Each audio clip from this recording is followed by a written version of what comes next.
இமயமலை பாபாஜி இமயமலையில் தங்கி வாழ்ந்த ஒரு யோகி ஆவார். இவர் பரமஹம்ச யோகானந்தாவால் மகா அவதாரம் பாபாஜி என்று அழைக்கப்பட்டார்.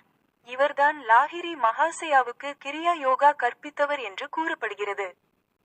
இமயமலை பாபாஜி பற்றிய சில முக்கிய தகவல்கள். 1. மகா அவதாரம் பாபாஜி. பாபாஜி மகா அவதாரம், பெரிய அவதாரம் என்று அழைக்கப்படுகிறார். பாபாஜி என்பது ஒரு மரியாதைக்குரிய தலைப்பு. 2. கிரியா யோகா. பாபாஜிதான் லாஹிரி மகாசயாவுக்கு கிரியா யோகா என்ற யோகா முறையை கற்பித்தவர் என்று சொல்லப்படுகிறது. 3. பரமஹம்ச யோகானந்தாவின் எழுத்துக்கள். பரமஹம்ச யோகானந்தாவின் சுயசரிதை ஆட்டோபயோகிராபி ஆஃப் இ யோகி புத்தகத்தில் பாபாஜி பற்றி நிறைய தகவல்கள் கொடுக்கப்பட்டுள்ளன. யோகானந்தா பாபாஜியை ஒரு மகானாக கருதி அவரிடம் நிறைய கற்றுக்கொண்டதாக கூறுகிறார். 4. மரணமற்றவர். பாபாஜி மரணமற்றவர் என்றும் பல நூற்றாண்டுகளாக இமயமலையில் வாழ்ந்து கொண்டிருப்பதாகவும் கூறப்படுகிறது.